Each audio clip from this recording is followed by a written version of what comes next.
I've got involved with Our Place Douglas because I'm a volunteer with the youth group, and we're wanting the young people's opinions on what they would like in Douglas. So I've been getting their opinion and going back to the committee of Our Place Douglas.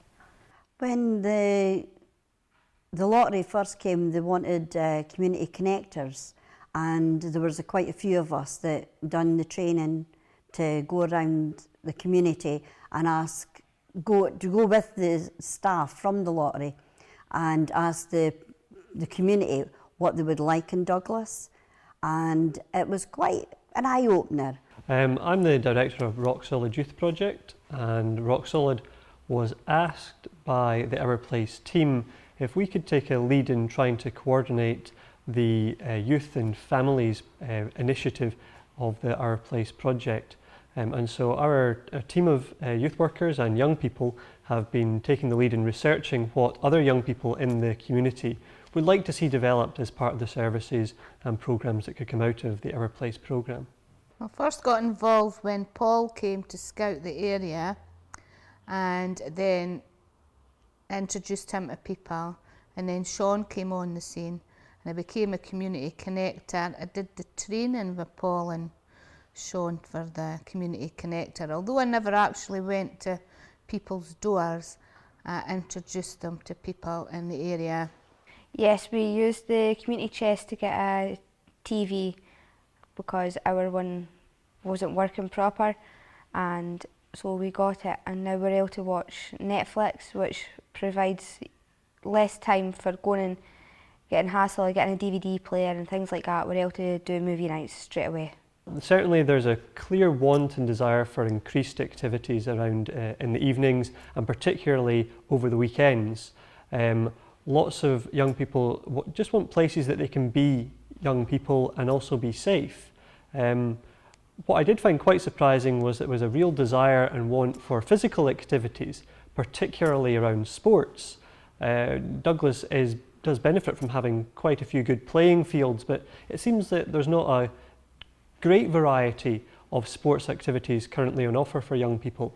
So that's something we're certainly going to take forward and explore further with them. I think if there's a lot of things in it, it'll be more accessible for Douglas people instead of having to go out with the area for the kids to actually have adventures.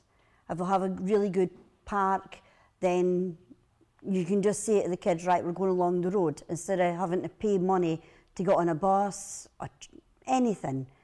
One of our project's programmes is Rock Solid Explorers, which is a programme about exploring outdoor nature and gardening as well. And through that we applied to the community chest for a couple of £100 so that we could run a family day, which we did during the May holiday weekend, and was well attended as well. And that was an opportunity for children and their families to get down in mucky in the mud and build some bug hotels, seed bombs for the garden and all sorts. It was a great day, all thanks to the community chest.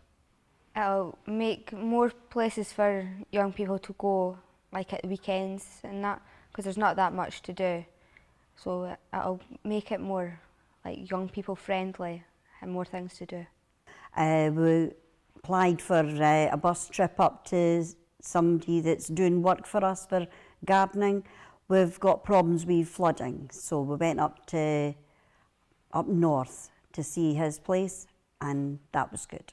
So the second one was interior design, and we went to the Ideal Home exhibition in Glasgow. I really hope that Our Place Douglas is seen as being a facilitator of real change and positive impact in the community, not just for a few months or even for a year or two, but really long-term changing force for good for Douglas. It'll make a big difference for the youths especially. For the older people, yeah, lots of things for them. For the gardening thing down the road there, that's just come on leaps and bounds where it started. So it'll make a big difference. I think it can make the community more together, so that everybody's on the same page. The youth group was part of a large group of people that have got raised beds that we've been doing, and we've got an award for achieving fairness and reducing inequalities. So I was able to show the young people on what we have achieved. I think it's allowed the community to sit up and scratch their heads and have some really good conversations with one another about their community, and realise that it has a lot of potential, that it's a great place to live, but it could be even better. And if folks got together and worked together, then they can make it even better. And I hope, and I think we're beginning to see, that people in the community are beginning to make that happen.